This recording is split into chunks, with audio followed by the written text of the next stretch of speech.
नमस्कार.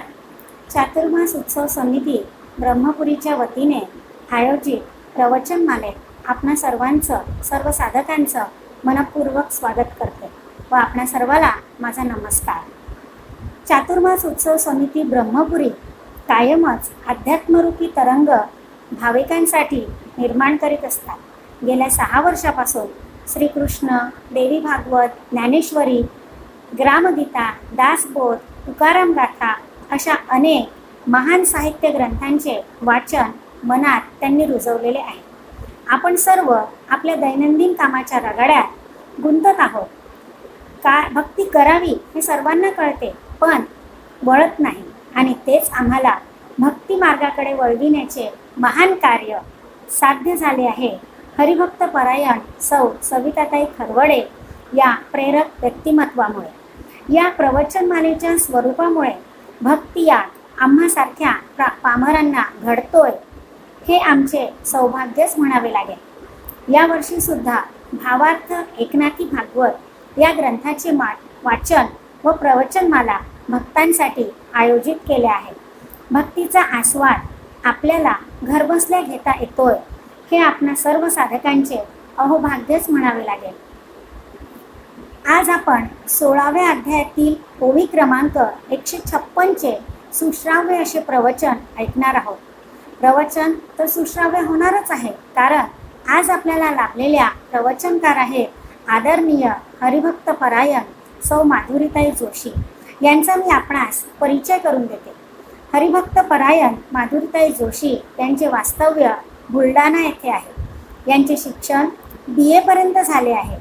ताई परमोच्च समर्थ भक्त तर आहेतच, सोबत उत्तम गृहिणीसुद्धा आहेत.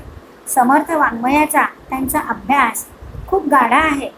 आदरणीय माधुरीताई या परमपूज्य डॉक्टर काकांच्या अनुग्रहित आहेत. संत वाङ्मय म्हणजेच ज्ञानाची गंगा, आणि या संत वाङ्मयावर त्यांनी विपुल असे लेखन केले आहे. मनाच्या श्लोकावर लेखमाला, तसेच संत तुकाराम महाराजांच्या निर्वाणीच्या 12 अभंगानंतर सुद्धा या 12 अभंगांवर सुद्धा त्यांची लेखमाला प्रकाशित झाली आहे. सज्जनगड मासिक, रघुवीर समर्थ मासिक, भक्ती योगाचे त्रैमासिक यातून अनेक त्यांचे लेखही प्रसिद्ध झाले आहेत. श्री गुरुगीता व चांगदेव पासष्टी, ओविबद्ध टीका या 2 ग्रंथांचे श्री मोहनराव कुलकर्णी यांच्यासोबत त्यांनी सहलेखन केले आहे. त्यांची डॉक्टर काकांची ओविबद्ध स्तवनांजली, नामामृतधारा व भान सगुणा या सुंदर पुस्तकांचे प्रकाशन झाले आहे. काव्यगुण तर प्रबळ आहेतच, सोबतच अनेक काव्यरचना देखील त्यांच्या हातून घडलेल्या आहेत. महाराष्ट्रभर प्रवचनाच्या निमित्ताने त्यांचा प्रवास झाला आहे. माधुरीताईंच्या नावातच माधुर्य आणि गोडवा आहे, मग तो वाणीत आणि स्वभावात तर उतरणारच आहे की नाही. त्यांची मधुर प्रवचने खरोखरच आम्हाला भक्तिरसात रममाण करतात. माधुरीताई गीता मंडळाच्या व समर्थ महाविद्यापीठाच्या समीक्षक देखील आहेत. असे अष्टपैलू व्यक्तिमत्व परमार्थाच्या दालनी सतत कार्यरत असते. याचे उत्तम उदाहरण म्हणजे माधुरीताई या रामकथा देखील सांगतात. या संपूर्ण प्रवासात त्यांना त्यांच्या कुटुंबाची साथ ही लाभलेली आहेच, हे फार महत्त्वाचं. आज ताईंची प्रवचनाची ओवी आहे. मी सर्व भूतदयवासी, शुद्ध सोयरा मी सर्वांसी, नियंता ईश्वर सत्तेसी, नियामक भूतांसी मी एक. खरंच सर्वांचे मूळ आणि शेवट हा ईश्वरच आहे. या सुंदर अभंगांचा आपण आस्वाद घेणार आहोत, तेही माधुरीताईंच्या मधुर वाणीतून. या सुश्राव्य प्रवचनातून आम्ही आपला आध्यात्मिक विकास साधणार आहोत. अशा या महान व्यक्तिमत्वाचा परिचय करून देण्याची संधी मला लाभली हे मी माझे सौभाग्यच समजते. मी आदरणीय हरिभक्त परायण माधुरीताईंना विनंती करते की त्यांनी आपल्या प्रवचनमालेला सुरुवात करावी. धन्यवाद. जय जय रघुवीर समर्थ, पुंडलिक वरदा हरी विठ्ठल, श्री ज्ञानदेव तुकाराम, एकनाथ महाराज की जय. जय जय रघुवीर समर्थ. वसे पैठण क्षेत्री जो साधू संत, जयाचे गुरु श्री जनार्दन पंत. भजावे दया शांती ब्रह्मासी आता, नमस्कार माझा सद्गुरु एकनाथा. प्रतिष्ठान हे नाम विख्यात ज्यांचे, महाक्षेत्र ते तीर त्या गौतमीचे. तिथे राहिला टाकुनी जो अहंता, नमस्कार माझा सद्गुरु एकनाथा. गुरुर्ब्रह्मा गुरुर्विष्णू गुरुर्देवो महेश्वरः. गुरु साक्षात परब्रह्म तस्मै श्री गुरवे नमः. परमपूज्य डॉक्टर काकांना साष्टांग नमस्कार करते. परम आदरणीय हरिभक्तपरायण सविताताई खरवडे यांना सादर नमस्कार करते व आपणा सर्व भाविक श्रोत्यांना विनम्र अभिवादन करते. या वर्षीच्या चातुर्मासामध्ये एकनाथी भागवत हा ग्रंथ पारायणासाठी आणि त्याचबरोबर अभ्यासासाठी अर्थात प्रवचनासाठी घेण्यात आलेला आहे. नाथ भागवत ही श्रीमद भागवतातील म्हणजे मूळ भागवतातील 11व्या स्कंधातील विस्तृत अशा प्रकारची टीका आहे. आणि या 11व्या स्कंदावरती नाथ महाराजांनी 31 अध्याय लिहिलेले आहेत. या 31 अध्यायामध्ये नाथ महाराजांनी तत्वज्ञान आणि भक्तिमार्ग हा सर्वसामान्यांना याचा लाभ व्हावा यासाठी ओवीबद्ध अशा प्रकारची टीका केलेली आहे. नाथ महाराजांनी या ठिकाणी या प्रत्येक अध्यायामध्ये श्री गुरूंचं अशा पद्धतीने सुरुवातीला वर्णन केलेलं आहे की ते वर्णन ऐकताना किंवा वाचताना आपण खरोखर आश्चर्यचकित होतो. वेगवेगळ्या पद्धतीने नाथ महाराजांनी सद्गुरुनाथांना वेगवेगळ्या उपमा देत देत त्या ठिकाणी त्यांचं वर्णन केलेलं आहे. आणि खरोखर त्यांची वर्णनात्मक असलेली ही शैली जी काही आहे, ही लिहिण्याची त्यांची पद्धत किंवा सांगण्याची जी पद्धत आहे ती काही औरच आहे. आणि त्या मनाने भरपूर अशा प्रकारची सोपी भाषा त्यांच्या वाङ्मयामध्ये आपल्याला आढळते. म्हणजे नुसती ओवी वाचून सुद्धा पुष्कळदा अर्थ कळतो. अगदी क्वचित प्रसंगी तो अर्थ आपल्याला लक्षात येत नाही. पण त्याच्यावर परात्पर गुरु असलेले पूज्य खांदारकर महाराज यांनी जी टीका केलेली आहे त्या टीकेवरून तर अत्यंत सुलभ अशा प्रकारचं हे नाथ भागवत आपल्याला वाचायला ऐकायला किंवा समजवून घ्यायला. आणि त्यातल्या त्यात नाथ महाराजांनी प्रपंच आणि परमार्थ या दोन्हीमध्ये यश संपादन केलेलं आपल्याला दिसतं. त्यांचा प्रपंचही उत्तम होता आणि त्यांचा परमार्थही उत्तमच होता. तर आता हा प्रपंच आणि परमार्थ उत्तम करणारे नाथ महाराज जे आहेत तर ते या ठिकाणी आपल्याला भक्तिमार्ग आणि तत्वज्ञान सर्वसामान्यांना अतिशय सुलभ करून सांगत आहेत. आता या 11व्या स्कंधाला उद्धव गीता म्हणण्याची सुद्धा पद्धत आहे.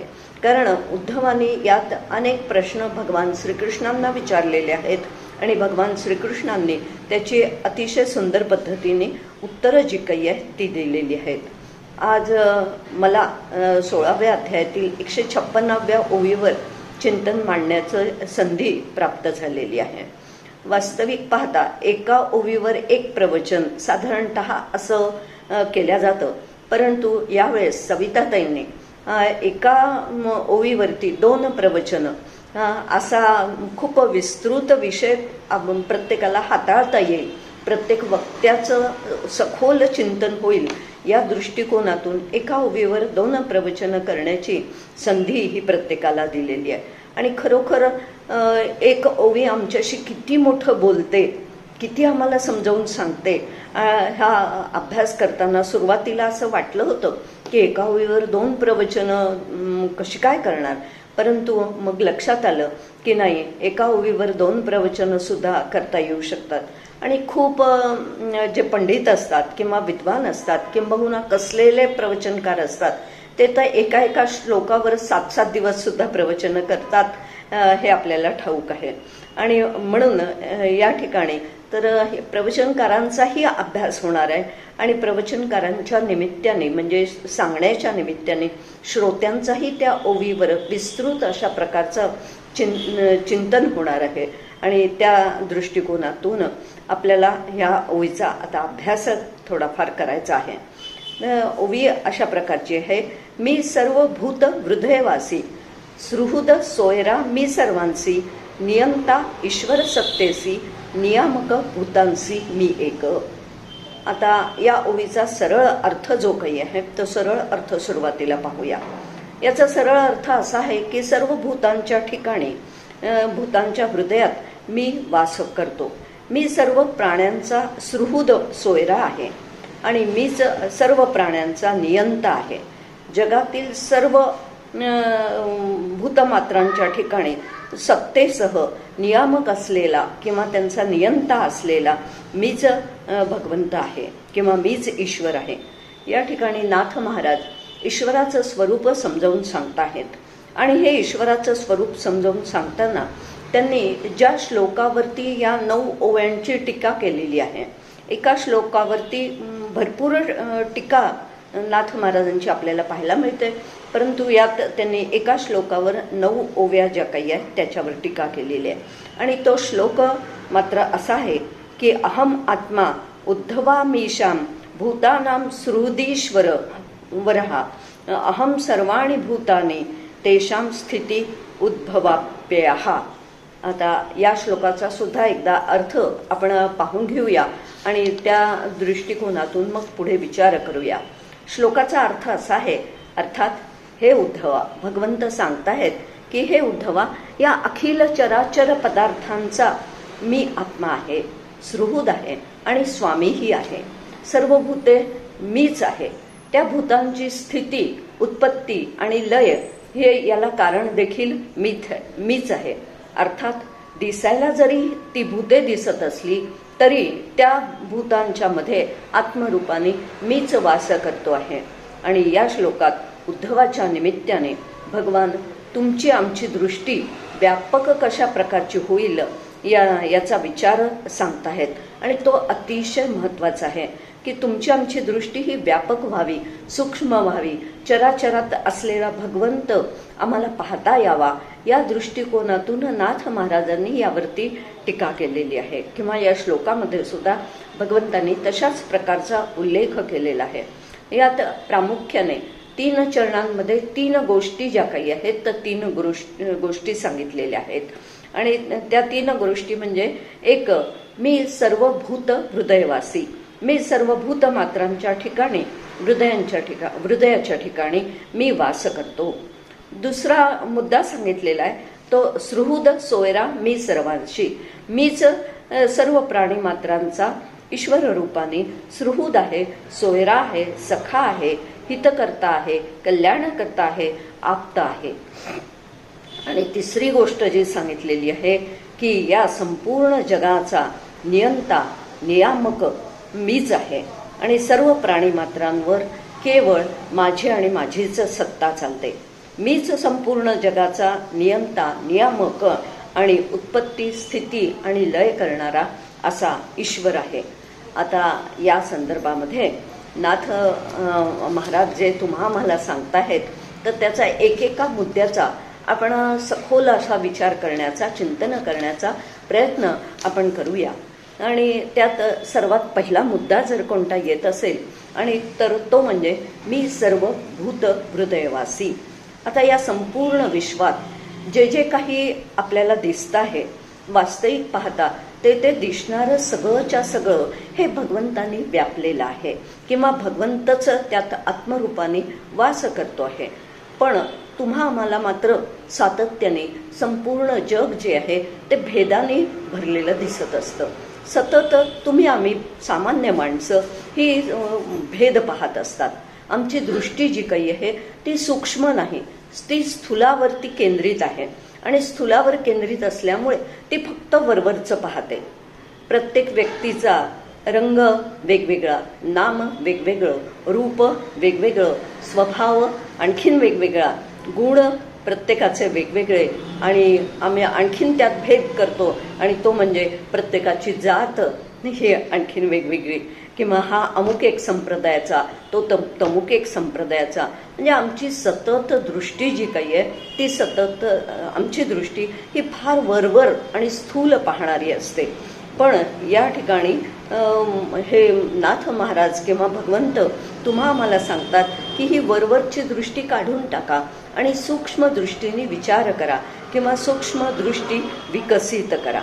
आता काय होतं साधारणतः आपण जे काही पाहतो, बाह्य गोष्टींना पाहतो, व्यक्तींना पाहतो, वस्तूंना पाहतो, पदार्थांना पाहतो, तर ते पाहत असताना आमच्या सातत्याने जी दृष्टी असते तर एखादी व्यक्ती आम्हाला ठेंगणी दिसते, एखादी आम्हाला उंच दिसते, एखादी मध्यम उंचीची असते, एखादी खूप गोरी असते तर एखादी काळी सावळी असते, एखादी स्वभावाने मायाळू प्रेमळ अशी असते, तर एखादी अत्यंत त्या ठिकाणी रागीट क्रोधिष्ट किंवा कुचकट बोलणारी अशा प्रकारची असते. एखादी सत्वगुणी असते तर एखादी रजोगुणी असते, तर एखादी तमोगुणी दिसते, एखादी कुरूप तर एखादी सुरूप असते. अर्थात अशा पद्धतीने आम्ही वरवरच सातत्याने पाहत असतो.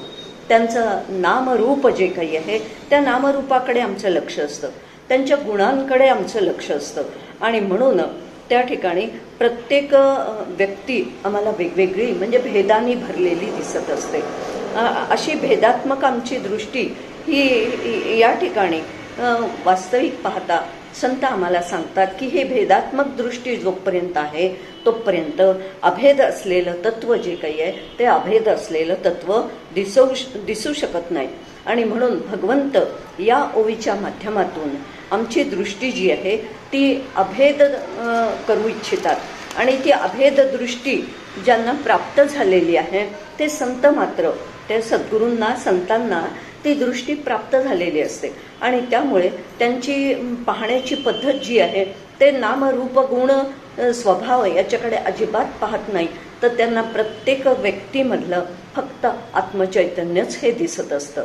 कारण माऊली एका ठिकाणी असं म्हणतात की या उपाधी माझी गुप्त चैतन्य असे सर्व गत ते तत्वज्ञ संत स्वीकारिती.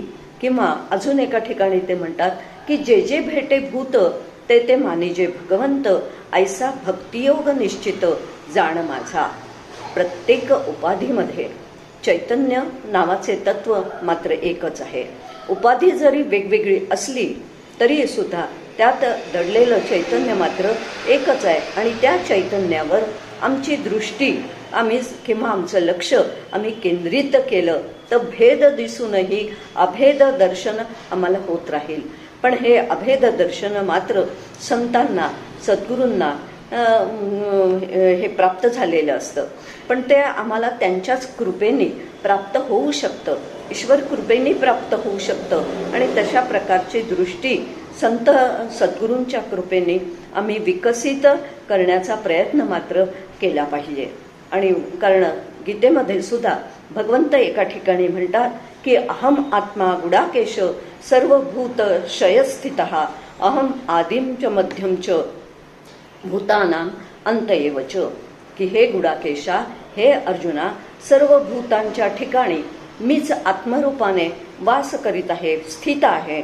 तसेच सर्व भूतांचा आदी मध्य आणि अंत मीच आहे. आता हे जे काही अर्जुनाला भगवंत या ठिकाणी सांगताहेत तर ते की त्याच्यामधला त्या ठिकाणी भेद दृष्टी जी काही आहे की मी मारणार आहेत, ते मरणार आहेत वगैरे अशा प्रकारची ही जी भेददृष्टी आहे तर ही भेददृष्टी निघून जावी. विभूती योगामध्ये सुद्धा भगवंतांनी कशा पद्धतीने मी सर्व दूर व्यापलेलो आहे, माझ्याच सगळ्या विभूती ज्या काही आहेत या सगळ्या विभूती या माझ्याच आहेत. कारण या विभूती मत्व जे काही आहे 10व्या अध्यायामधला तर त्यातलाच हा श्लोक आहे.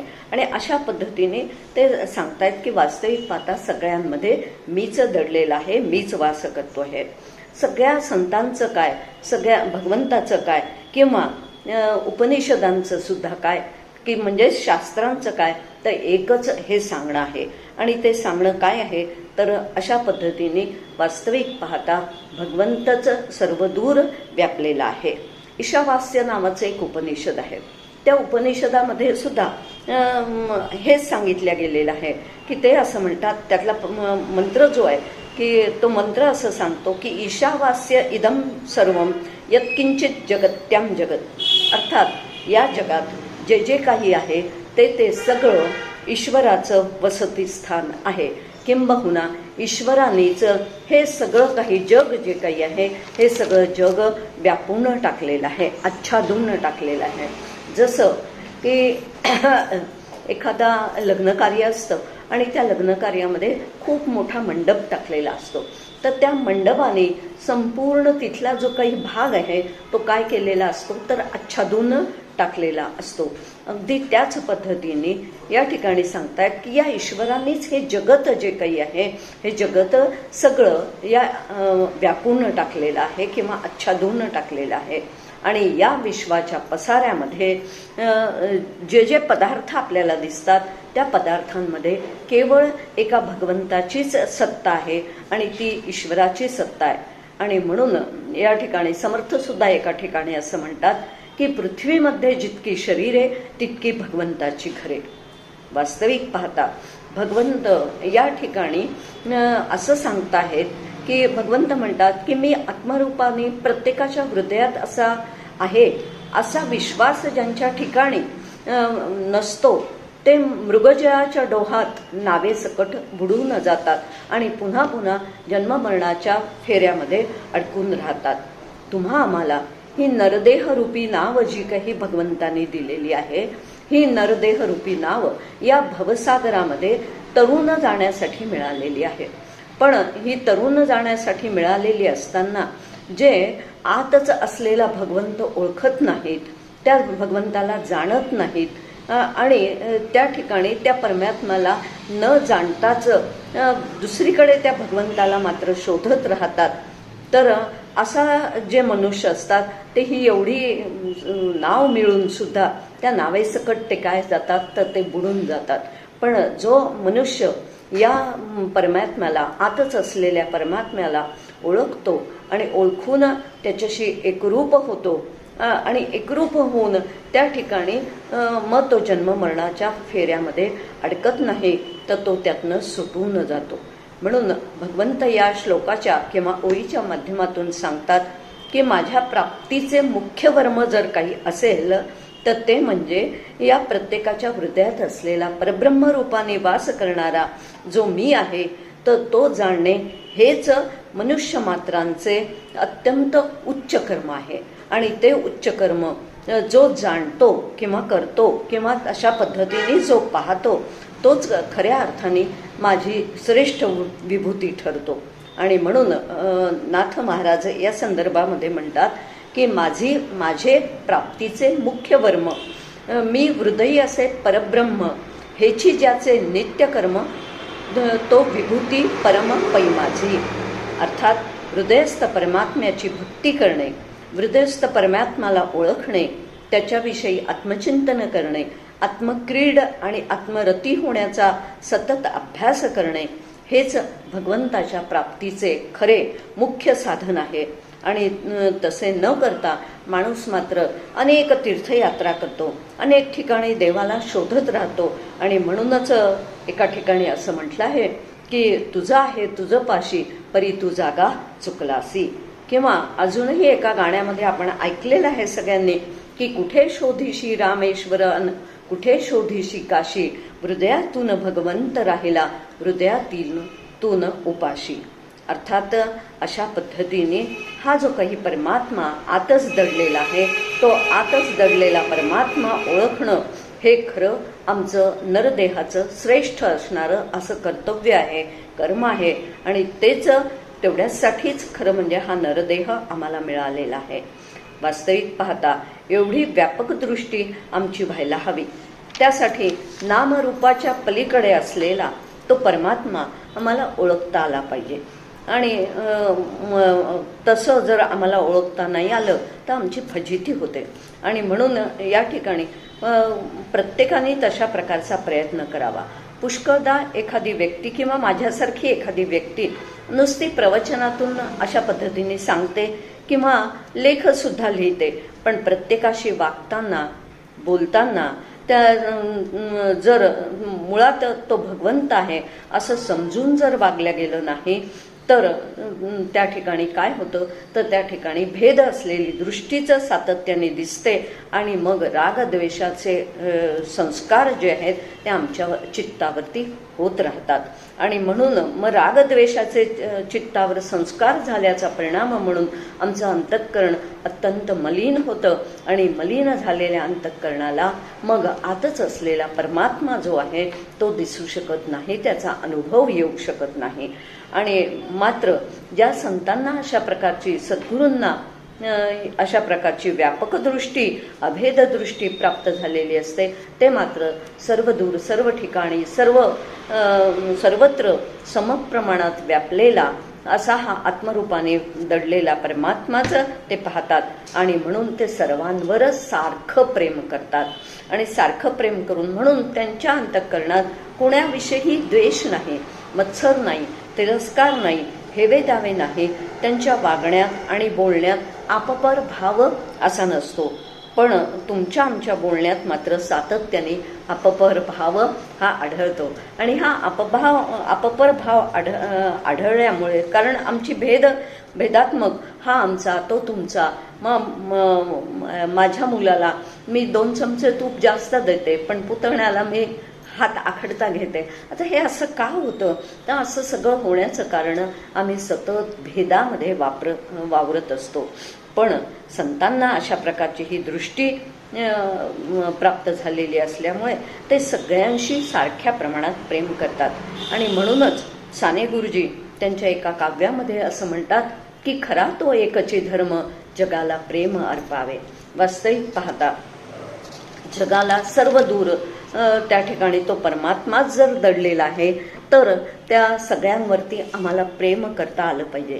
आणि प्रेम करणं हा तुमचा आमचा खरं म्हणजे सहज स्वभाव आहे. पण त्या प्रेमामध्ये आमचं काय होतं अपपर भाव ठेवल्यामुळे आम्ही सर्वांवर सारख्या पद्धतीने प्रेम करू शकत नाही.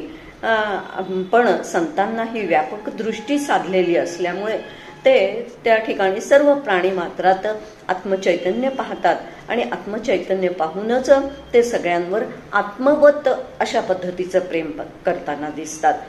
की ते कुत्र्या मांजरांवरही प्रेम करतात, ते गाई घोड्यांवरही प्रेम करतात आणि प्रत्येक ज्याप्रमाणे प्रत्येक घटाघटामध्ये मग ती सुरई असो, माठ असो, सुगड असो किंवा बोळकं असो, आकार त्यांचा कोणताही असू दे, पण त्या ठिकाणी त्यात जशी काय मातीच दडलेली आहे. आकार वेगवेगळा आहे, नाम वेगवेगळं आहे, पण त्याच्यामध्ये माती नावाचं तत्व जसं एकच आहे त्याचप्रमाणे सर्व प्राणी मात्रांमध्ये त्यांचे आकार वेगळे, त्यांचं रूप वेगळं, त्यांचं त्या ठिकाणी नाम वेगवेगळं, पण त्यांच्यामध्ये असलेलं आत्मचैतन्य मात्र हे एकच आहे. कारण भगवद्गीता पुन्हा एका ठिकाणी असं सांगते की विद्या विनय संपन्ने ब्राह्मणे गविहस्तिनी शुनीचैव श्वपाकेच पंडितः समदर्शिनः. तर अर्थात ज्ञानीपुरुष जे असतात ते ज्ञानीपुरुष विद्या आणि विनय यांनी युक्त असलेला ब्राह्मण असू देत किंवा गाय असू दे, हत्ती असू दे, कुत्रा असू दे किंवा एखादा चांडाळ असू दे, या सर्वांना समदृष्टीनेच पाहत असतात. सज्जन माणसामधला देव दिसणं तुम्हा आम्हाला त्या मानाने सोपं जातं, पण दुर्जन माणसामधला देव दिसणं हे मात्र तुम्हा आम्हाला खूप कठीण जातं. आणि पण त्यासाठी आधी स्वतःमधला आत्मचैतन्य जे काही आहे त्या आत्मचैतन्य आधी आपल्याला पाहता आलं पाहिजे. आणि जोपर्यंत मला आपल्यामधलंच आत्मचैतन्य पाहता येत नाही, त्याच्याशी मला काय तर मी त्याच्याशी एकरूप होत नाही, तोपर्यंत मला बाहेर व्यापून असलेला जो भगवंत आहे, बाहेर व्यापून असलेलं जे आत्मचैतन्य आहे, ब्रह्मचैतन्य आहे, ते मला दिसू शकत नाही. आणि संत मात्र या ठिकाणी सर्व दूर त्यांना भगवंत दिसत असल्यामुळे नाथ महाराज सुद्धा एका ठिकाणी असं म्हणतात की जे जे दृष्टी दिसे ते ते हरिरूप, पूजा ध्यान जप त्यासी नाही. ज्यांना सगळे दूर हरीचं दिसतो आहे, मग त्यांच्यासाठी वेगळी पूजा करणं, वेगळं ध्यान करणं, वेगळा जप करणं याचं काहीही कारण उरत नाही. कारण त्यांचं सगळं पाहणं, त्यांचं सगळं बोलणं, त्यांचं प्रत्येक व्यवहार जो काही आहे तो प्रत्येक व्यवहाराचं ही पूजा होते, हे ध्यान होतं किंवा तो जप होतो. आणि म्हणून अशी ज्यांची अत्यंत व्यापक दृष्टी झालेली आहे, हरिरूप ज्यांना सगळे दूर दिसायला लागलेलं आहे, तर त्यांना त्या ठिकाणी मग त्यांच्यासाठी वेगळं काही करण्याचं गरजच राहत नाही. मला या ठिकाणी एक छान दृष्टांत आठवतो आहे. एक 5-6 वर्षाचा मुलगा होता आणि तो 5-6 वर्षाचा मुलगा हा छोटासा आरसा घेऊन त्या आरशामध्ये भांग पाडत होता. स्वतः भांग पाडत होता. आणि भांग पाडता पाडता त्या आरशाची खेळता खेळता त्याच्या हातातनं तो आरसा पडला आणि पडला आणि फुटला. आता त्याला वाटलं की आपल्या हातून हा आरसा फुटला तर आता आपल्याला आई धपाटा मारणार, आई आपल्याला रागवणार. आणि म्हणून आई रागवण्याच्या आधीच त्यांनी भोकाड पसरायला सुरुवात केली आणि तो मोठमोठ्यांदा रडायला लागला. आईला आवाज गेला आणि आईने पाहिलं की अरे बाबा काय रडतोयस तू. तर तिने बघितलं की त्याच्या हातातून आरसा पडलेला होता आणि त्याचे तुकडे तुकडे झालेले होते. आई अत्यंत काय ज्ञानी होती म्हटलं तरी काही सुद्धा हरकत नाही, कारण तिने धपाटा वगैरे मारला नाही, तिने रागवलं सुद्धा नाही. ती अगदी प्रेमळपणाने मुलाच्या पाठीवर अरे रडू नकोस, एवढं कशासाठी त्याला रडायला हवंय, जाऊ दे आपण दुसरा आणूया. आणि असं करून आईने ते 8-10 तुकडे जे काही आहेत ते गोळा करायला सुरुवात केली. आणि गोळा करता करता ती आई त्या लहान मुलाला म्हणाली की हे बघ तू गंमत पाहिलीस का, की म्हणे हे बघ या तुकड्यामध्येही तूच दिसतोयस, या तुकड्यामध्येही तूच दिसतोय, या तुकड्यामध्येही तूच दिसतोय. असं करत करत ते 10-12 तुकडे तिने प्रत्येक याच्यात कसा तूच दिसतोय हे त्याला दाखवलं. आणि प्रत्येक तुकड्यामध्ये मीच दिसतो पाहिल्यावरती त्याला खुदकन हसायला आलं. आता वास्तविक पाहता तत्वज्ञान दडलेलं आहे या प्रसंगामध्ये छोट्याशा, पण त्या मुलाला ते जरी कळलं नाही तरी प्रत्येक ठिकाणी आपण दिसतो आहे असं म्हटल्यावर तो खुदकन हसला. अगदी त्याचप्रमाणे प्रत्येकामध्ये मीच दडलेलो आहे, आत्मरूपाने मीच सगळ्या ठिकाणी व्यापून आहे असं जर ज्ञान प्रत्येकाला झालं तर मग प्रत्येकाच्या चेहऱ्यावर काय होईल, आनंद निर्माण होईल. आणि म्हणून ज्ञानदेवांनी जेव्हा रेड्यामधील आत्मचैतन्य पाहिलं, वास्तविक पाहता रेड्याच्या पाठीवरती अनेक फटके मारण्यात आले होते. आणि ते फटके मारल्यावरती ज्ञानदेवांच्या मात्र पाठीवरती बळ उमटले. कारण ज्ञानदेवांनी त्या रेड्यामध्ये सुद्धा कोण पाहिलं होतं, तर आत्मचैतन्यच पाहिलं होतं. आणि त्या ठिकाणी ज्ञानदेव त्यांना म्हणाले की ह्या तुम्ही रेड्याला का म्हणून मारता आहात, या रेड्याला तुम्ही मारू नका. आणि त्याच्या पाठीवरती त्याच्यामध्ये सुद्धा तोच कोण दडलेला आहे, तर तेच आत्मचैतन्य दडलेलं आहे. तर त्यावेळेस तिथले लोक जे जमलेले होते ते सगळे तिथले जमलेले लोक हे ज्ञानदेवांच्या विरोधात होते. हो मारे म्हणे, तू एवढं ज्ञान सांगतो आहेस, मग तू जर का त्याच्याही मध्ये तेच चैतन्य आहे, तर तू जर का वेदातील ऋचा म्हटल्या तर त्याच्या तोंडून देखील त्या बाहेर पडायला हव्या. आणि असं जेव्हा ज्ञानदेवांना म्हटलं तेव्हा ज्ञानदेव म्हणाले का नाही पडणार, त्याच्या तोंडून सुद्धा त्या ऋचा बाहेर पडू शकतील, कारण त्याच्यामध्ये सुद्धा काय आहे, तेच आत्मचैतन्य दडलेलं आहे. आणि खरोखर तुम्हा मला वाटावा अशा प्रकारचा चमत्कार त्या ठिकाणी झाला की स्वतः ज्ञानदेवांनी काही वेदातल्या ऋचा म्हटल्या, मंत्र म्हटले आणि तेच मंत्र अगदी तसेच्या तसे त्या रेड्याच्या पाठीवरनं त्यांनी अतिशय आत्मवत त्या ठिकाणी प्रेम करून त्या पाठीवरून त्याच्या रेड्याच्या पाठीवरून हात फिरवला. आणि हात फिरवून म्हण बाबा असं त्याला काय प्रार्थना केली. कदाचित आणि त्या रेड्याने त्या ठिकाणी काय वेद म्हटल्याचा प्रसंग तुम्हा आम्हाला सगळ्यांना चांगल्या प्रकारे ठाऊक आहे. आता सध्या ज्ञानेश्वर माऊलींची सिरियल सुरू आहे. कदाचित तुम्ही काही जण पाहतही असतील. तर त्यात कालच मी एक प्रसंग अशा प्रकारचा पाहिला की ज्ञानदेव निवृत्तीनाथ सोपान मुक्ताबाई आणि त्यांच्याबरोबर असलेले त्यांचे ते काका त्यांच्याबरोबर असलेले हे सगळेजण पैठणला शुद्धीपत्र आणण्यासाठी जात होते. आणि ते पैठणला जात असताना मध्येच वाटेमध्ये त्यांना जंगल लागलं आणि त्या जंगलामध्ये लोकांनी त्यांना सांगितलं, ज्या गावात आधी ते गेले होते तिथल्या गावातल्या लोकांनी त्यांना सांगितलं की तुम्ही त्या मार्गाने जाऊ नका, तो मार्ग जवळचा आहे, पण त्या मार्गामध्ये अशा प्रकारचे काही नरभक्षक आहेत किंवा काही दरोडेखोर किंवा दुष्ट माणसं आहेत आणि म्हणून तुम्ही त्या मार्गाने जाऊ नका असं सांगितलं होतं. पण लवकरात लवकर आपण पैठणला जाऊन पोचावं या दृष्टिकोनातून ती सगळी मंडळी ही त्या न सांगितलेल्या मार्गावरनं जवळ पडेल म्हणून जायला निघाली. आणि जाता जाता एका जंगलात तर त्यांना अशाच पद्धतीने तर काही लोक भेटली आणि ती लोक त्यांच्या हातात तलवारी होत्या किंवा त्यांच्या हातामध्ये अतिशय शस्त्र अशी तीक्ष्ण अशा प्रकारची शस्त्र होती आणि त्यांनी सगळ्या आपल्या गालावर तोंडावरती रुमाला बांधलेले होते आणि अतिशय क्रूर असावेत अशा प्रकारचे त्यांचे सगळ्यांचे चेहरे दिसत होते. आणि त्यांनी हातामध्ये जी काही शस्त्र घेतलेली होती तर साहजिकच त्यांना पाहिल्यावर सगळ्यांना असं वाटणं साहजिक होतं की हे आपल्याला मारायसाठीच आलेले आहेत म्हणून. पण वास्तविक पाहता तर ते जेव्हा त्यांच्याशी ज्ञानदेवांनी चांगल्या पद्धतीने त्यांच्याशी ते बोलले, त्यांच्यामध्ये आत्मचैतन्याचं त्यांनी पाहिलं आणि आत्मचैतन्य पाहून सगळ्यांशी अत्यंत प्रेमाने ते बोलले आणि प्रेमाने बोलत त्यांची सगळी चौकशी केली. आणि का म्हणून तुम्ही हातात अशी हत्यारं घेतलेली आहात, तुमचं काय आहे हत्यारं घेण्यापाठीमागचा उद्देश आहे वगैरे सगळं त्यांना जेव्हा विचारलं आणि तर त्यावेळेस त्या सगळ्या माणसांनी त्यांना उत्तरं दिली की वास्तविक पाहता आणि मग त्यांनी आपल्या चेहऱ्यावरचे सगळे रुमाल किंवा कपडे जे काही बांधलेले होते, चेहरा झाकलेला होता, तर तो सगळा चेहरा उघडा केला तर त्यावेळेस त्यांचे चेहरे अत्यंत विद्रूप अशा प्रकारचे दिसत होते.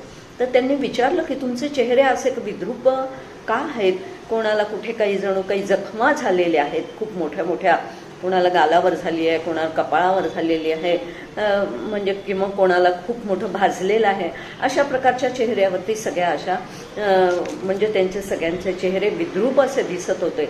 आणि मग त्यावेळेस जेव्हा ज्ञानदेवांनी विचारलं तर त्यांच्या या प्रेमळ दृष्टीमुळे, त्यांच्या त्या प्रेमळ वाक्यामुळे त्यांचं अंतःकरण, त्यांनी सगळ्यांनी आपली हत्यारं जी काही आहेत ती खाली टाकली आणि हत्यारं खाली टाकून त्यांनी सांगितलं की आम्ही खरे म्हणजे दरोडेखोर नाही, आम्ही नरभक्षक सुद्धा नाही, आम्ही कोणाची हत्यासुद्धा करत नाही, पण आमचे हे चेहरे जे आम्हाला भगवंताने जे रूप दिलेलं आहे ते रूपच अशा प्रकारचं कुरूप अशा प्रकारचं रूप दिलेलं आहे. आणि आमच्या या कुरूप चेहऱ्याकडे पाहून सगळ्यांना असं वाटतं की आम्ही काय आहे तर दरोडेखोर आहोत किंवा दुष्ट माणसं आहोत. आणि म्हणून आमच्या अंतःकरणात मग त्यांच्यापासून बचाव करण्यासाठी सगळेजण आमचं काय करतात, तिरस्कार करतात. सगळेजण आम्हाला इथे राहू नका, असं गावात राहू नका असं सांगतात. आणि मग आमच्या अंतःकरणात भय निर्माण झालेलं आहे आणि या भयापोटी आमचं स्वतःचं संरक्षण करण्यासाठी आम्ही ही हातात हत्यारं घेतलेली आहेत. सांगण्याचं तात्पर्य एकच आहे की ज्ञानदेवांनी जेव्हा त्यांच्यातल्याच एका लहान मुलाला आपल्या कडेवर उचलून घेतलं, प्रेमाने चौकशी केली, त्याच्या पाठीवरून हात फिरवला आणि त्यावेळेस मात्र त्या सगळ्यांचा जो समज होता तर तो समज दूर झाला. आणि मग ज्ञानदेवादी सगळ्या या चारही भावंडांना त्यांनी अतिशय प्रेमाची वागणूक दिली आणि त्यांनी सांगितलं की तुम्ही स्वतःला आधी ओळखायला शिका. तुम्ही स्वतःचा जर का द्वेष करत असाल तर तुम्ही त्या ठिकाणी प्रत्येकामध्ये हे काय आत्मचैतन्यच दडलेलं आहे. भगवंताने जे रूप दिलेलं आहे ते रूप तुम्हाला स्वतःलाच आधी मान्य आहे का, तुम्हीच ते स्वीकारलेलं आहे का. तुम्हीच जर ते स्वीकारलेलं नसेल तर मात्र या पांडुरंगानेच ही संपूर्ण सृष्टी निर्माण केलेली आहे आणि या सृष्टीमध्ये हा पांडुरंगच व्यापून आहे. आणि अशा पद्धतीने सगळा त्यांचा संवाद जो आहे अतिशय सुंदर असा संवाद त्या ठिकाणी दाखवण्यात आला होता. आणि म्हणूनच ह्या सगळ्या संतांना सगळ्यांमध्ये कोण दिसतो तर परमात्माच दिसतो, पांडुरंगच दिसतो. अगदी अशाच प्रकारचा एक प्रसंग रामानंद महाराजांच्या चरित्रामध्ये सुद्धा आपल्याला पाहायला मिळतो की रामानंद महाराज जेव्हा चातुर्मासानिमित्त त्या ठिकाणी काय करत होते तर तीर्थयात्रा करत होते. तर ती पायी तीर्थयात्रा त्यांची चाललेली होती. त्यांना जे व्रत दिलेलं होतं त्या गोंदवलेकर महाराजांनी, तर त्या व्रतामध्ये पायी तीर्थयात्रा करायची आणि पायी तीर्थयात्रा करत करत मध्ये गाव दिसेल तेव्हा स्नान संध्या वगैरे कर्म करायची आणि त्याच्यानंतर त्या गावातच 5 ठिकाणी भिक्षा मागायची आणि भिक्षा मागून तिथून पुन्हा पुढच्या प्रवासाला निघायचा आणि अनेक प्रकारच्या तीर्थयात्रा या करत राहायच्या. अशा पद्धतीने त्यांचा प्रवास चालू असताना एकदा त्यांना जंगलातूनच असंच जावं लागलं आणि त्यांना सुद्धा दरोडेखोरांनी अडवलं. आणि त्या दरोडेखोरांनी अडवणं त्यांना त्या ठिकाणी तुमच्या झोळीमध्ये काय आहे, वास्तविक त्यांच्याजवळ जी झोळी होती ती भिक्षा मागण्यासाठी झोळी त्यांनी घेतलेली होती. त्यांच्याजवळ एक कमंडल होता पाणी पिण्यासाठी आणि त्याचबरोबर त्यांच्या खांद्यावरती एक ग्रंथ, दासबोध ग्रंथ जो आहे तो दासबोध ग्रंथ होता की जिथे जिथे वेळ मिळेल तिथे तिथे ग्रंथाचं वाचन करायचं आणि वाचन करून तो 4 चौघांना थोडासा समजावून सांगायचा आणि थोड्या वेळ तिथे विश्रांती घ्यायची आणि पुढच्या प्रवासाला जायचं. तर त्यांना असं वाटलं की हा खोटंच बोलतो आहे, की तुम्ही या ग्रंथात पैसा अडका लपवून ठेवला असेल, तुमच्या झोळीमध्ये तुमच्या काखेला तुम्ही काय तर पैसा ठेवला असेल आणि म्हणून त्यांनी मारहाण करायला सुरुवात केली. पण ज्यावेळेस रामानंद महाराजांनी त्यांना सांगितलं की नाही, अशा कुठल्याही प्रकारचा माझ्याजवळ पैसा नाही, मी 5 घरं भिक्षा मागतो आणि भिक्षा मागून मी माझा उदरनिर्वाह करतो. तर अशा पद्धतीने जेव्हा त्यांना सांगण्यात आलं आणि मग ते दरोडेखोर त्यांनी सगळं तपासलं, त्यांनी झोळी पाहिली, त्या दासबोधामध्ये पान उघडून पाहिलं आणि कशासाठी तुम्ही दासबोध घेताय, मग याच्यात काय दिलेलं आहे. मग त्यावेळेस त्या रामानंद महाराजांनी त्या दरोडेखोरांना वाल्या कोळीची गोष्ट सांगितली की तुम्ही कशासाठी हा दरोडेखोरपणा करता आहात, ते यातनं तुम्हाला काय मिळतं आहे, तर हे वाईट कर्म तुम्हाला आज नाही उद्या तुम्हाला हे भोगावं लागणार आहे. आणि मग त्यांच्याच शब्दामध्ये आणि त्यांना पटेल अशा प्रकारचं वाल्या कोळीचं उदाहरण त्यांनी दिलं आणि तो वाल्या कोळी मग कसा रामनाम घेत कशा पद्धतीने ऋषीपदाला जाऊन पोचला.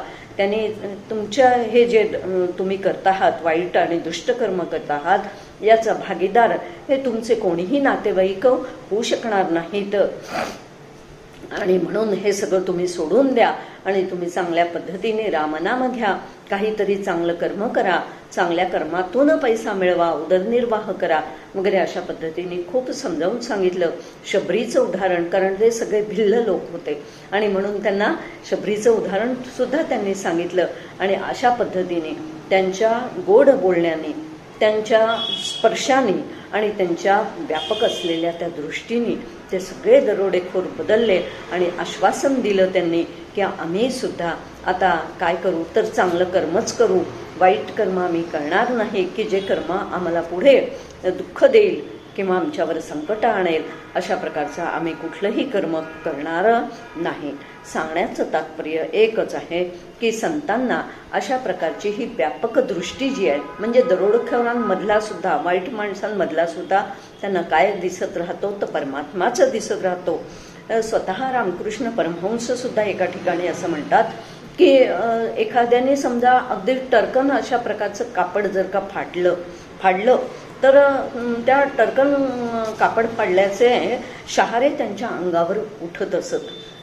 किंबहुना एक गवतावरून एखादा दंडन पाय आपटत माणूस चालत गेला तर जणू काही आपल्याच हृदयावरून, आपल्या छातीवरून कोणीतरी दंडन पाय आपटत जात आहे असं त्यांना फिलिंग व्हायचं. आणि म्हणून म्हणजे इतकं त्यांचं अंतःकरण जे आहे त्या अंतःकरण अशा छोट्या छोट्या प्रसंगातून सुद्धा, कारण आत्मवत दृष्टी झाल्याचा परिणाम म्हणून त्यांना सगळी दूर अशा पद्धतीने काय दिसायचं तर आत्मचैतन्यच त्यांना दिसायचं. पण सामान्य माणसाची गंमत मात्र अशी होते की त्याला हे असं बघता येत नाही.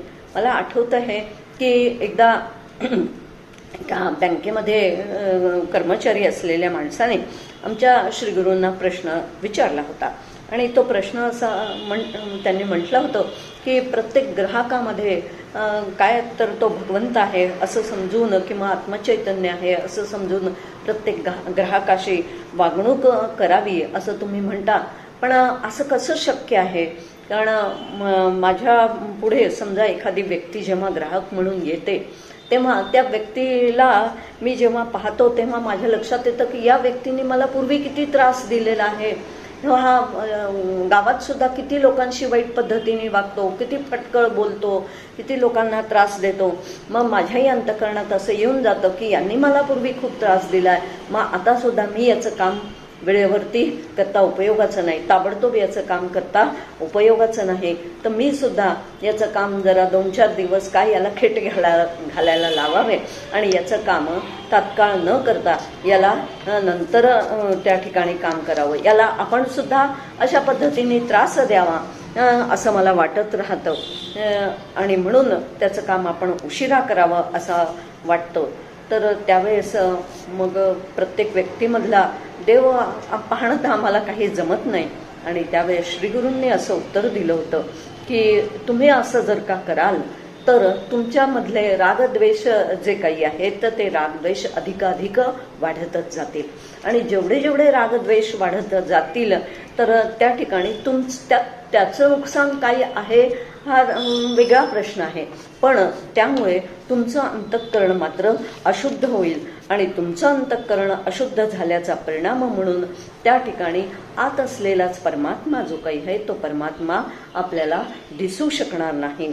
आणि म्हणून हे रागद्वेषाचे ओरखडे जे काही आहेत, संस्कार जे आहेत, हे आम्हाला हळूहळू आमच्या वागण्या बोलण्यातून आमच्या व्यवहारातून कमी कमी करत आणायचे आहे. आणि म्हणून प्रत्येकाशी वागताना, अशा ग्राहकाशी वागताना नियमाने वागावं. नियम काय सांगतो आहे त्या नियमाने त्याचं काम करावं. उलट अशा व्यक्तींना तर अधिक प्रेम करण्याची आवश्यकता असते आणि प्रेमाने माणसं जिंकली जाऊ शकतात. आणि म्हणूनच गोंदवलेकर महाराज सुद्धा एका ठिकाणी असं म्हणतात की प्रेमात राम रमतो, प्रेमाला मोल ना जगा माझी, हाची सुबोध गुरूंचा, गुरुरायाला तहान प्रेमाची. भगवंत हा प्रेमाचा भुकेलेला आहे आणि भगवंत जसा प्रेमाचा भुकेलेला आहे तसाच सद्गुरू सुद्धा जे काही आहेत त्यांना तुमच्या आमच्याकडनं भाव हवाय, प्रेम हवाय, त्याच्याशिवाय दुसरं तिसरं काहीही नको. म्हणून प्रत्येकाशी वागताना जर का आम्ही त्यांना चांगलीच वागणूक दिली, त्यांच्याशी आम्ही प्रेमाने वागलो तर त्या ठिकाणी ते हळूहळू आपल्याला हवं तसे वश होऊ शकतात. कारण प्रत्येकामध्ये कोण दडलेला आहे तर भगवंतच दडलेला आहे. कारण भगवंत गीतेच्या 15व्या अध्यायामध्ये सुद्धा सांगतात की ममैवंशो जीवलोके जीवभूता सनातन, हा की प्रत्येक प्राण्यांच्या ठिकाणी प्रत्येक जीव जो आहे हा माझाच अंश आहे. आणि माझाच अंश आहे म्हटल्यामुळे मग या प्रत्येक जीवाला दुखवणं म्हणजे मला दुखवण्यासारखं आहे. किंवा आणखीन एका ठिकाणी भगवंत म्हणतात की मन ही माझी विभूती आहे. आणि मन जर भगवंताची विभूती आहे तर मग त्या मनाला, प्रत्येकाच्या मनाला जपणं, प्रत्येकाच्या मनाला सांभाळणं, कोणाचंही अंतःकरण न दुखवल्या जाईल अशा पद्धतीची वागणूक प्रत्येकाला देण्याचा आपण प्रयत्न करणं ही त्या परमेश्वराचीच खरी पाहिलं असता काय आहे, पूजा आहे किंवा ही त्या भगवंताचीच सेवा आहे. आणि म्हणूनच खऱ्या अर्थाने आमच्या अंतःकरणात की प्रत्येकामध्ये तो जीवाचा अंश आहे, भगवंताच्या जीवाचा अंश आहे. एवढं जरी आम्ही हे करून वागू शकलो तरी सुद्धा आमचं अंतःकरण हे प्रत्येकाविषयी कसं राहील तर चांगलंच राहील. आणि आमच्या अंतःकरणावर कमीत कमी ओरखडे जे काही आहेत ते ओरखडे हे उमटतील आणि आमचं अंतःकरण स्वच्छ होईल. कारण भगवंताची खरी पूजा जी काही आहे तर ती खरी पूजा म्हणजे प्रत्येक प्राणीमात्रातला भगवंत पाहून, जसं त्या ठिकाणी रामकृष्ण मिशन असं म्हणतं की शिवभावे जीवसेवा, प्रत्येक जीवाची सेवा जी काही आहे ती शिवभावाने करा, त्याच्यामध्ये तो शिवच दडलेला आहे, या भावाने करा. आणि तुकाराम महाराज सुद्धा एका ठिकाणी असं म्हणतात की कोण्याही जीवाचा न घडो मत्सर, वर्म सर्वेश्वर पूजनाचे. सर्वेश्वराच्या पूजनाचं जर का रहस्य किंवा मर्म कुठे दडलेलं असेल तर कोणत्याही जीवाचा आपल्याकडून काय होता उपयोगाचं नाही, तर मत्सर, तिरस्कार, हेवादावा होता उपयोगाचा नाही. कारण प्रत्येकामध्ये, म्हणून प्रत्येकाशी आपली वागणूक जी आहे कशी असली पाहिजे, तर चांगलीच असली पाहिजे, प्रेमाचीच असली पाहिजे. आपण जसं आपल्या ज्ञानेश्वर माऊली एका ठिकाणी असं म्हणतात की आपल्या हाताला किंवा पायाला काही जखम झाली तर आपल्या हाताचं किंवा आपल्या पायाची झालेली जखम तर ती लवकर भरून निघावी, तर त्याला मलमपट्टी करतो, हळूवारपणाने त्याची काळजी घेतो. आणि जेवढी त्याची काळजी घेऊ आणि मलमपट्टी करू आणि त्याला जोपासू तेवढ्या लवकर ती जखम भरून निघते. अगदी तशाचप्रमाणे आपल्या या शरीराचे हे सगळे जसे अवयव आहेत तसे हे संपूर्ण प्राणी मात्र जे काही आहेत हे काय आहेत, तर हे एका ईश्वराचेच काय अवयव आहेत. हे ईश्वराचं त्यांच्यामध्ये दडलेलं आहे. आणि म्हणून अशा दुष्ट माणसांशी जर का जास्ती प्रेमाने वागलं की जसं आपल्याच हाताला झालेली जखम दुरुस्त होण्यासाठी आपण त्या अतिशय हळूवारपणे आणि प्रेमाने त्याची काय करतो, तर जपणूक करतो, अगदी त्या पद्धतीने मग त्यांना जर का प्रेम देण्याचा आम्ही काय केला, तर आम्ही प्रयत्न केला तर उलट ते काय बदलू शकतात. आणि म्हणून रागाने राग किंवा द्वेषाने द्वेष हा निर्माण होत असतो. आणि म्हणूनच या ठिकाणी प्रत्येकामधलं चैतन्य जे काही आहे ते आपल्याला पाहता आलं पाहिजे. आणि म्हणून श्रीकृष्ण उद्धवाला या अध्यायामध्ये सांगतात की तुला जर माझी प्राप्ती व्हावी असं वाटत असेल ना, आता वास्तविक पाहता भगवान श्रीकृष्ण समोर आहेत आणि उद्धव त्यांच्याशी बोलतो आहे, पण भगवान श्रीकृष्ण या अर्थाने इथे बोलत आहेत की माझी प्राप्ती व्हावी, म्हणजे श्रीकृष्ण तर समोर आहेत, मग कोणाची प्राप्ती व्हावी, तर तुला आत्मज्ञान व्हावं किंवा ब्रह्मज्ञान व्हावं. म्हणजे असं जर तुला खरं वाटत असेल तर प्रत्येक प्राणी मात्रांमध्ये तो भगवंतच दडलेला आहे असं समजून तू काय कर, तर प्रत्येकाला नमस्कार कर. आणि असं जर का तू प्रत्येकाला नमस्कार जर का तू केला असं तर तुला ब्रह्मज्ञानाची किंवा आत्मज्ञानाची जी प्राप्ती आहे ती लवकर होईल. आणि म्हणून तुकाराम महाराज सुद्धा आणखीन एका ठिकाणी असं म्हणतात की जो नम्र झाला भूता तेणे कोंडिले अनंता, किंवा एका पूजी एका छळी देव नाही त्याचे जवळी. एकाला पुजतो आहे, मूर्तीतल्या भगवंताला पुजतो आहे आणि चालत्या बोलत्या भगवत स्वरूप असलेल्या त्याच्या अंशाला मात्र काय करतो आहे, तर छळतो आहे. तर ते म्हणतात की त्याला देव म्हणजे काय हे कळलेलंच नाही.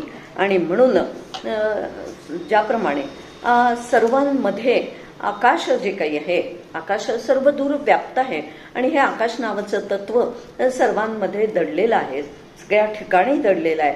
अगदी त्याचप्रमाणे आपण मघाशी मातीचा दृष्टांत पाहिला, आता आपण आकाशाचा दृष्टांत विचारात घेऊया की सगळ्या ठिकाणी ज्याप्रमाणे आकाश तत्व हे सर्व व्यक्तींमध्येही आहे आणि सगळ्या वस्तू पदार्थांमध्ये सुद्धा व्याप्त आहे, अगदी त्याचप्रमाणे हे आत्मचैतन्य जे आहे ते सर्व दूर सर्व ठिकाणी हे व्याप्त आहे. आणि हा विचार आपल्याला अत्यंत सांभाळणं खूप गरजेचं आहे.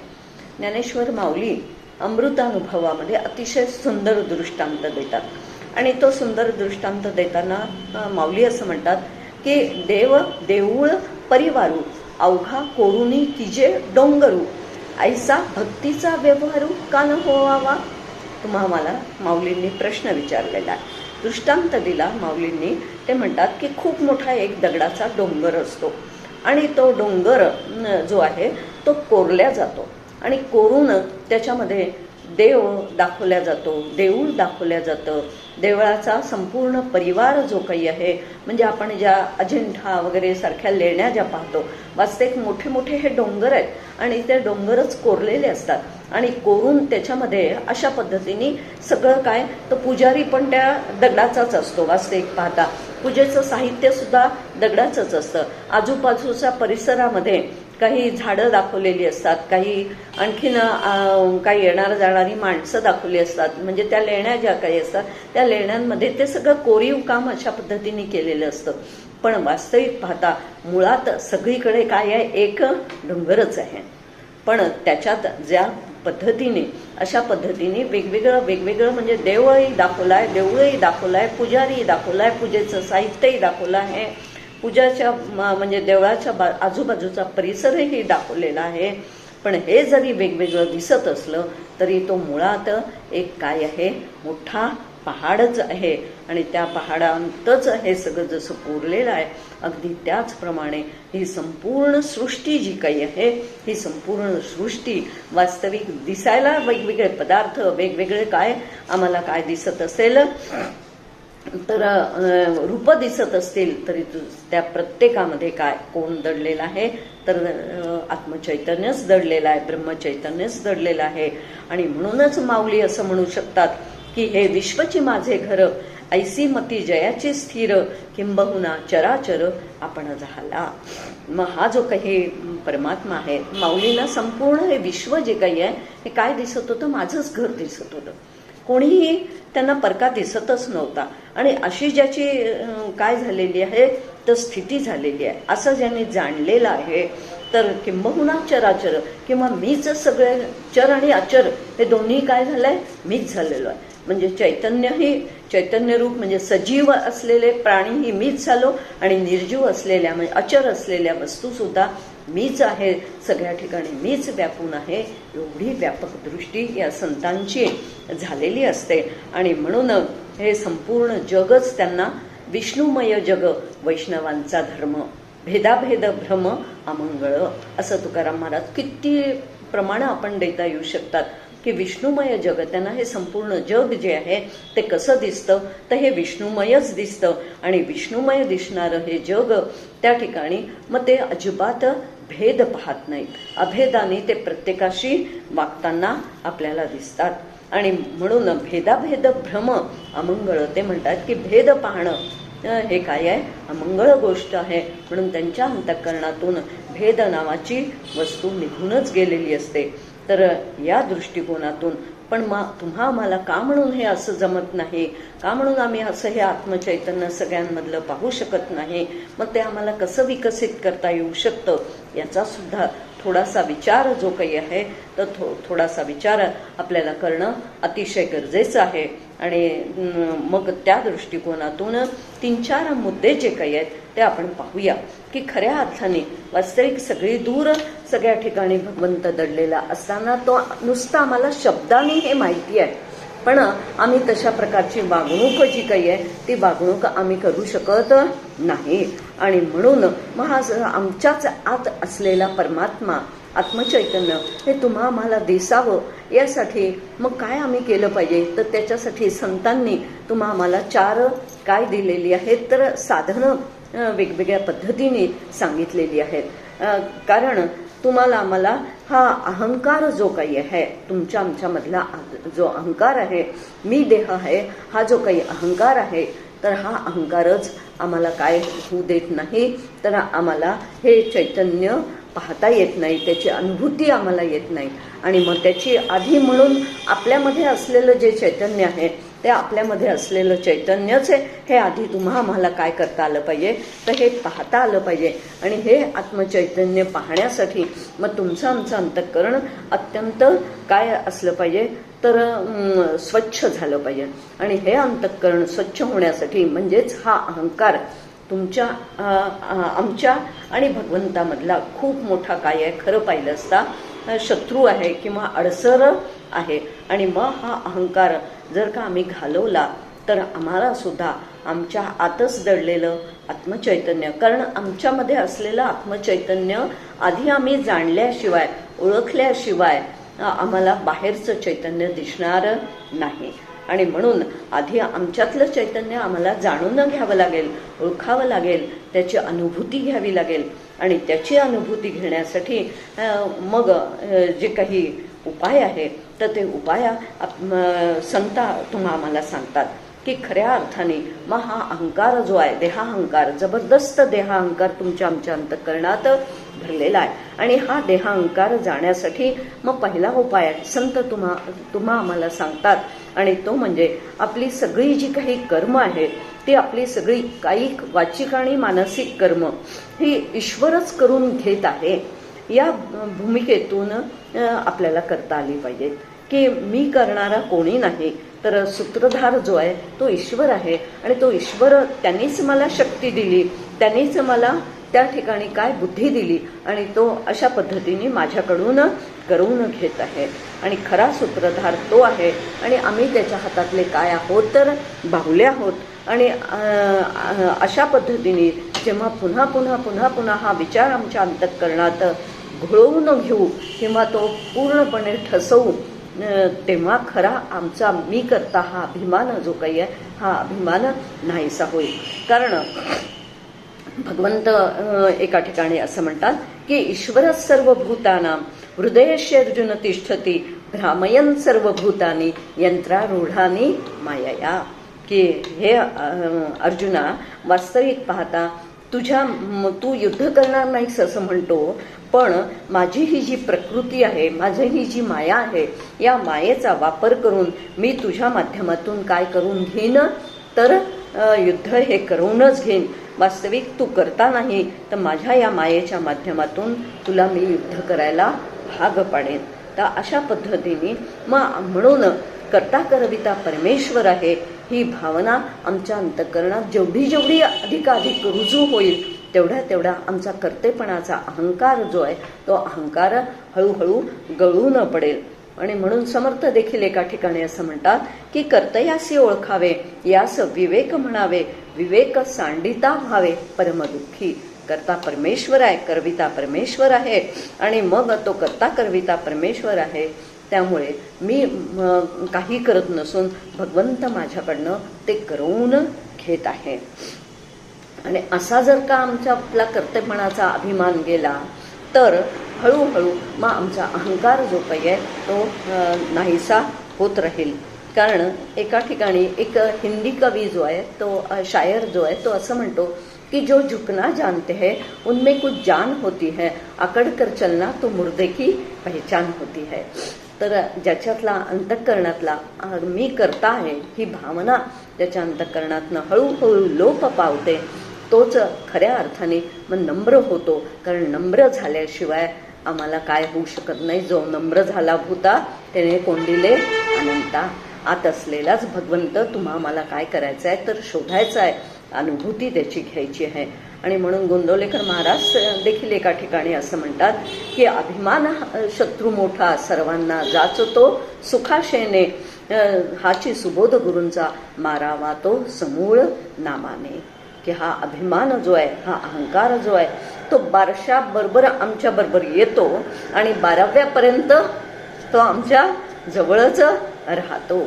मग आता हा अहंकार जर आम्हाला घालवायचा असेल तर अशा पद्धतीने सगळे जे काही कर्म जी आहेत ती कर्म भगवंताला अर्पण करावीत. भगवंत माझ्याकडनं करून घेतोय या भूमिकेतून ती करावी. दुसरा अहंकार हा सूक्ष्म आहे आणि म्हणून हा अहंकार घालवण्यासाठी मग त्याच्यासाठी सूक्ष्म साधन पाहिजे. जसं आपण म्हणतो की काटा काढायला बारीक सुईच हवी असते किंवा काटाच हवा असतो, अगदी तशा पद्धतीने मग हा अहंकार जो आहे हा आमच्या अंतःकरणात सूक्ष्म अशा पद्धतीचा आहे. मग तो जर का आम्हाला घालवायचा असेल तर सूक्ष्म असणारं असं भगवंताचं नाम जे काही आहे ते नाम आमच्यातला काय करू शकतो, तर हा अहंकार नाहीसा करू शकतो. आणि म्हणून नाथ महाराज सुद्धा एका ठिकाणी असं म्हणतात की तात्काळ जावया देहाभिमान, अखंड माझे नामस्मरण, गीत नृत्य हरिकीर्तन, सर्वानुभूती समान मद्भावो.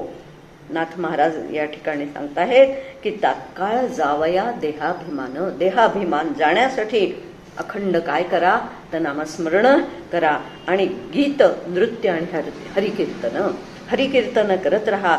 भगवंताच्या नामामध्ये, संकीर्तनामध्ये, त्याच्या गाण्यामध्ये नृत्य करत राहा. आणि असं जेव्हा नृत्य करत राहतो आणि सर्वांभूती समान मदभावोठे म्हणजे सगळ्यांभूती भगवंत दडलेला आहे असं जेव्हा आम्ही पाहायला लागतो तेव्हा हळूहळू आमच्या अंतःकरणातला हा अहंकार जो काही आहे हा अहंकार गळून पडतो. आणि म्हणूनच समर्थांनी सुद्धा एका ठिकाणी असं म्हटलेलं आहे की रघुनाथ स्मरोनी कार्य करावे, करता राम हे असावे अभ्यंतरी. की सातत्याने करता कोण आहे तर राम आहे ही भूमिका अंतःकरणात सांभाळत जावी. खूप विस्तृत अशा प्रकारचा हा विषय आहे, पण आपण अगदी थोडक्यामध्ये हा पाहण्याचा प्रयत्न करतो आहोत. तिसरा त्यांनी साधनं सांगितलं आहे संतांनी की वंदन करणं की नमस्कार करणं ही काय आहे अहंकार जाण्यासाठी खूप आवश्यक असणारी गोष्ट आहे. आणि म्हणून सातत्याने प्रत्येक प्राणीमात्राला मनोमन काय करत राहावा नमस्कार करावा.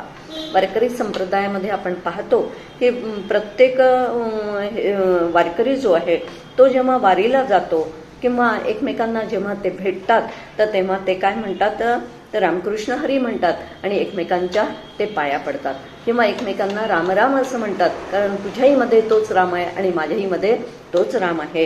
आणि अशा पद्धतीने दोघांमध्येही किंवा वारीला जाताना ते डोक्यावर गाथा घेतात, हाताने टाळी वाजवतात, प्रत्येकजण एकमेकांना नमस्कार करतं आणि त्याचबरोबर मुखाने हरिस्मरण चाललेलं असतं.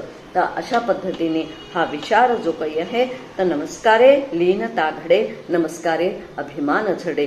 तर हा आणखीन एक मुद्दा जो काही आहे हा मुद्दा सुद्धा आपल्याला या विचारात या संदर्भामध्ये विचारात घेता येऊ शकतो. आणि त्याचबरोबर आपण दास्यभाव जो काही आहे तोही सांभाळता आला पाहिजे की जिथे जिथे मला जी जी सेवा करता येईल ती सेवा मला त्या त्या ठिकाणी सातत्याने काय करता आली पाहिजे.